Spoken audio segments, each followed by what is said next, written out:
kita lanjut ke PPh pasal 22. Nah, PPh pasal 22 ini itu terkait ini itu bentuk pemotongan atau pungutan pajak yang dilakukan satu pihak terhadap wajib pajak yang berkaitan dengan kegiatan perdagangan barang. Nah, ini Menteri Keuangan menetapkan bendahara pemerintah untuk memungut pajak sehubungan dengan pembayaran atas penyerahan barang atau PPh 22 bendahara. Badan-badan tertentu untuk memungut pajak dari wajib pajak yang melakukan kegiatan di bidang impor atau kegiatan usaha di bidang lain. Wajib pajak badan tertentu untuk memungut pajak dari pembeli atas penjualan barang yang tergolong sangat mewah. Nah, pemungutnya itu siapa saja? Pemungutnya itu ada juga Bank Devisa atau Dirjen Bea Cukai atas impor barang, Dirjen Anggaran, BUMN, BUMD, Pertamina dan badan usaha selain Pertamina yang bergerak di bidang BBM, badan usaha yang bergerak di bidang industri semen, rokok, baja, otomotif yang ditunjuk oleh Kepala KPP. Jadi mungkin ini kalau yang ini misal seperti distributor semen. Kalau distributor semen itu kan pasti akan dapat PPh pasal 22. Nah, tapi mungkin kalau distributor semen itu sekarang nggak akan dapat PPh pasal 22 sih, karena posisinya kan sekarang menjadinya subdistributor. Jadi ada distributor, terus habis itu ada subdistributornya. Nah, ini yang biasanya berhubungan langsung dengan pabrikannya. Kalau berhubungan dengan pabrikannya atau dengan industri semennya, beli langsung ke industri semennya itu pasti dapat PPh pasal 22 atas semen. Industri dan eksportir yang bergerak di sektor perhutanan, perkebunan, dan pertanian dan perikanan yang berhubungan dengan pedagang pengepul. Nah, ini ya misalnya eksportir furnitur. Nah, itu kalau misalnya posisinya pembelian barangnya itu berupa blok kayu, ya itu harus pupuk PPh pasal 22 dari petani kayunya. Nah, ini bukan objek PPh pasal 22. Bukan objek itu impor barang dan atau penyerahan barang yang berdasarkan cap Dirjen Pajak. Nah, itu tidak tentang PPh. Ya ini pasti ya karena kan dinyatakan dengan SKB ya pasti nggak akan ada PPh pasal 22-nya. Impor barang ya dibebaskan dari bea masuk. Nah, kalau bea masuknya bebas, PPh 22 dia juga pasti bebas. Impor sementara jika akan diekspor kembali, ini reimpor ini.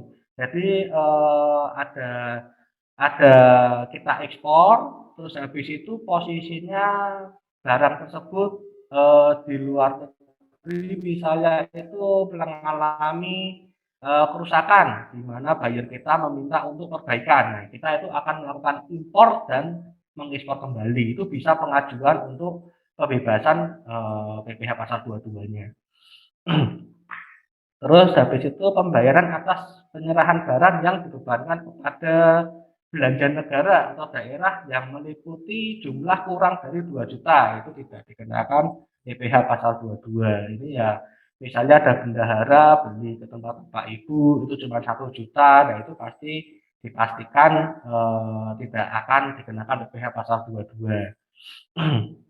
Terus habis itu pembayaran untuk pembelian bahan bakar minyak, listrik, dan benda pos. Nah, ini tarifnya, tarif PPh pasal 22. Tarifnya itu untuk kegiatan impor itu yang pasti kalau punya API itu 2,5% kali nilai impor, tidak punya API 7,5% kali nilai impor. Kalau ini yang barang yang tidak bertuan itu 7,5 kali harga jual lelang. Tapi ini Bapak Ibu tidak perlu berpikir pusing karena biasanya dari bea cukai udah langsung kasih tagihan. Tinggal kita cek aja angkanya benar atau tidak.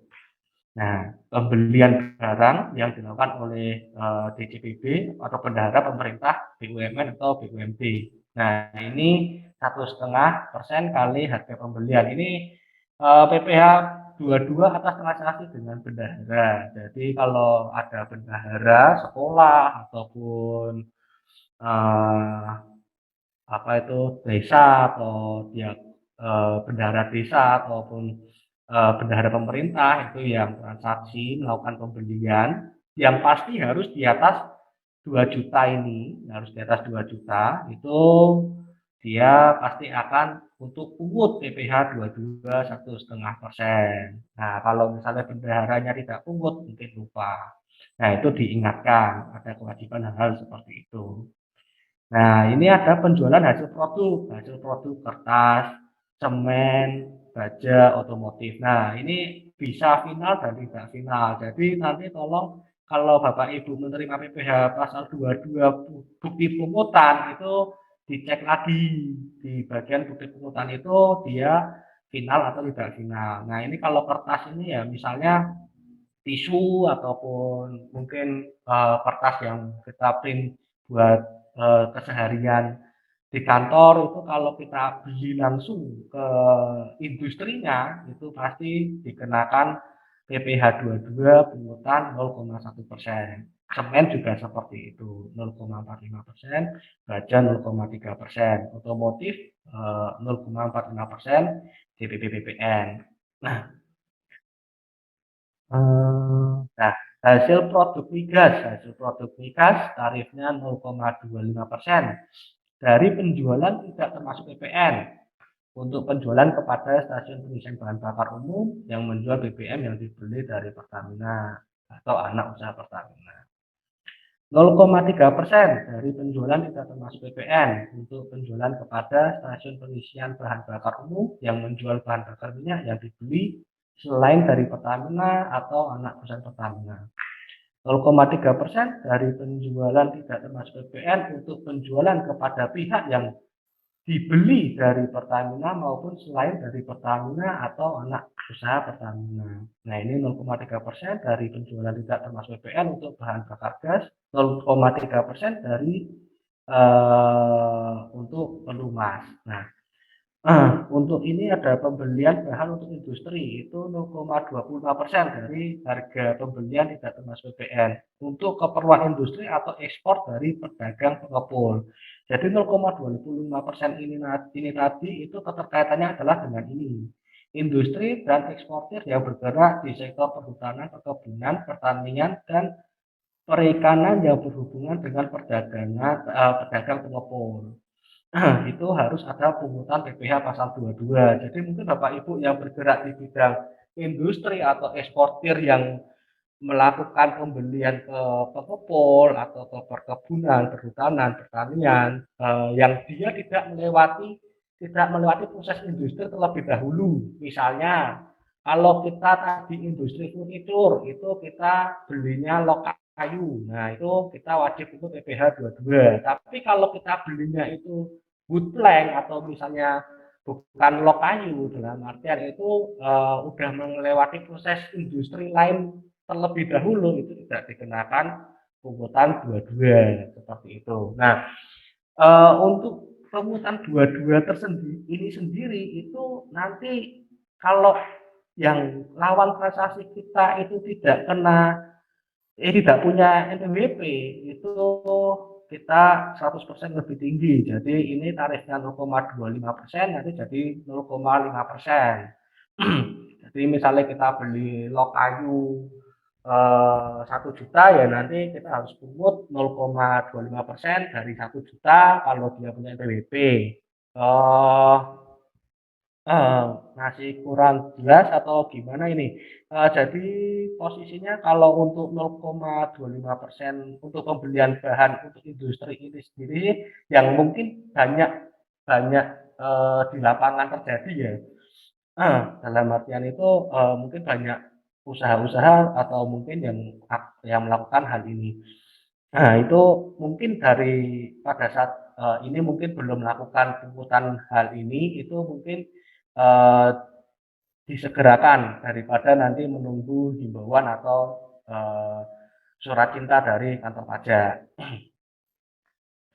Ini impor komoditas, penjualan kendaraan bermotor, ekspor komoditas tambang, penjualan emas batangan. Nah, kalau ini berlaku untuk impor beberapa komoditas kedelai, gandum, dan tepung terigu oleh importir yang pakai API. Itu tarifnya 0,5% dari nilai impor. Nah, untuk posisi ini itu penjualan kendaraan bermotor itu berlaku atas penjualan kendaraan bermotor di dalam negeri oleh ATPM, APM dan importir umum kendaraan bermotor tidak termasuk alat berat. Nah, ini barang mewah. Barang mewah itu dikenakan pungutan PPh 22 itu ada 1% dan 5%. 1% untuk dikenakan di rumah beserta tanahnya dengan harga jual atau harga pengalihan lebih dari 30 miliar atau luas bangunan lebih dari 400 meter persegi. Nah, dan apartemen, kondominium, dan sejenisnya dengan harga jual atau pengalihannya lebih dari 30 miliar atau luas bangunan lebih dari 150 meter persegi.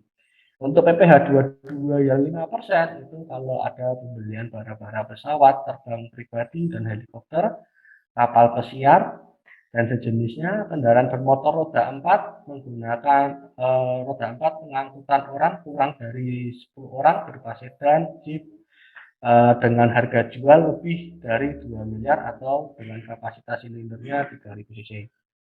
Kendaraan bermotor roda 2 dan 3 dengan harga jual lebih dari 300 juta atau dengan kapasitas silindernya lebih dari 250 cc. Nah, sekarang kita langsung ke PPh pasal 23. PPh pasal 23 ini berkaitan dengan jasa. Jadi kebanyakan yang kena di PPh pasal 23 ini adalah jasa. Nah, pajak yang dikenakan pada penghasilan atas modal, penyerahan jasa atau hadiah dan penghargaan selain yang telah dipotong di PPh pasal 21. Nah, pemotongnya itu ada badan pemerintah, subjek pajak dalam negeri, penyelenggara kegiatan, BUT, perwakilan perusahaan luar negeri atau lainnya atau orang pribadi yang ditunjuk oleh KPP. Nah, tadi di sini dulu itu, apa namanya, selain yang telah dipotong di PPh pasal 21. Nah, mungkin mungkin Bapak Ibu mungkin, kadang bingung ya, apa namanya, ini aku tak kenain 21 atau 23 ya ini transaksi ke orang pribadi ini, kan begitu. Nah, secara aturan kalau transaksi dengan orang pribadi itu dikenakannya ke pasal PPh pasal 21. Nah, tapi mungkin Bapak Ibu pernah ada juga pengalaman dalam artian pengalaman di pemeriksaan pajak, pengalaman pemeriksaan pajak itu kok aku dipukulnya di 23 semua. Dalam artian ada di situ misalnya jasa reparasi AC atau biaya reparasi AC atau biaya reparasi kendaraan.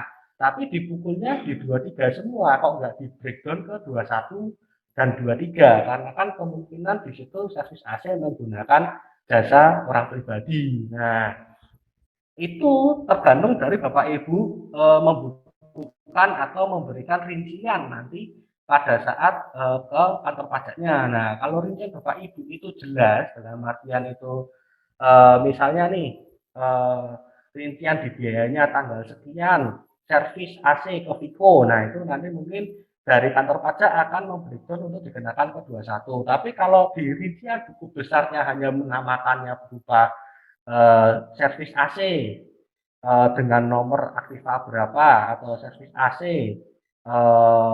habis berapa itu pasti orang pajak akan mengenakannya ke PPh pasal 23. Nah, dari jumlah tarif dan objek PPh pasal 23 itu dari jumlah bruto itu dikalikan 15% atau 2%.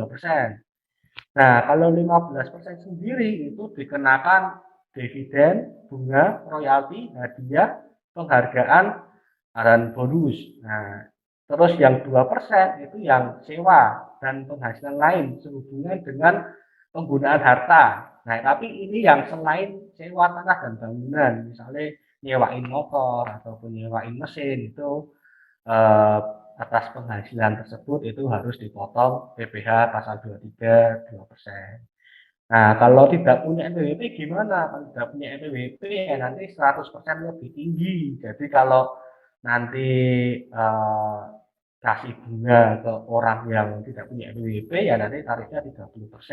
Atau mungkin kasih hadiah. Misal ada distributor gitu kan dia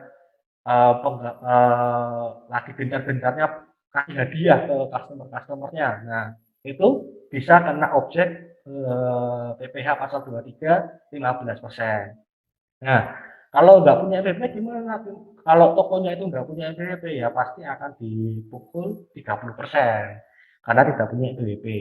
Nah, untuk yang 2% itu lebih ke sewa dan penghasilan lain yang selain tanah dan bangunan dan jasa.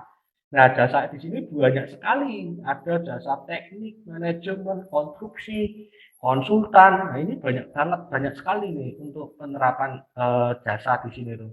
Penilai, aktuaris ini banyak banyak sekali nih. Ada pembukuan, hukum, arsitektur, terus ini ada perencanaan kota dan arsitektur, landscape, perancang, desain, pengeboran, penunjang di bidang panas bumi dan penambangan. Terus habis itu ada juga penambangan dan jasa penunjang. Wah, ini banyak sekali ini. Wah, ini kalau saya baca satu-satu ya nanti habis waktunya. Ini ada juga penyedia tenaga kerja, perantara, dan atau keagenan. Nah, internet termasuk sambungannya itu juga dikenakannya ke PPh pasal 23. Terus pengisian suara, nah itu juga dikenakannya ke PPh pasal 23. Ini ada freight forwarding ya, mungkin ini kalau eksportir yang sering pakai pemotongan ini kalau freight forwarding ini. Terus habis itu maklon. Nah, ini macam-macam jasa-jasanya. Nah, ini sampai 53 ini. Dekorasi, pengurusan dokumen, eh, terus ada juga pembasmian hama. Nah, ini penerbitan, pembibitan, pemanenan. Nah, ini dekorasi. Nah, ini sertifikasi ya. Ini kalau misalnya kita SVLK atau apa itu kan pasti itu dikenakan sertifikasi ya, PPh pasal 23. Nah, ini ada juga yang bukan objek PPh pasal 23. Nah, bukan objeknya itu apa aja?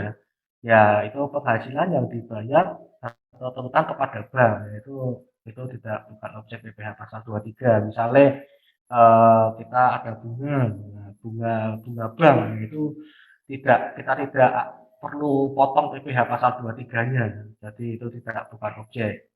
Sewa yang dibayarkan atau terutang berhubungan dengan sewa guna hak opsi. Nah, itu juga bukan objek PPh pasal 23. Dividen atau bagian laba diterima atau diperoleh perseroan terbatas sebagai WP dalam negeri. Nah, ini eh, kalau dividen yang diterima WP dalam negeri ini kan apa namanya bisa kena 23, bisa juga kena ke Peraya 2. Nah, tapi ini yang dikategorikan yang tidak kena di 23. Terus bunga simpanan koperasi yang tidak melebihi batas. Nah, bunga obligasi yang diterima atau diperoleh perusahaan reksadana. Penghasilan yang diterima atau diperoleh perusahaan modal ventura. Nah, ini ada syaratnya, itu perusahaan kecil, menengah, atau menjalankan usaha sektor yang ditetapkan dengan Kementerian Menteri Keuangan. Sahamnya tidak diperdagangkan di bursa efek. SHU yang dibayarkan oleh koperasi kepada anggotanya. Bunga obligasi yang diterima atau diperoleh perusahaan reksadana, itu bukan objek PPh pasal.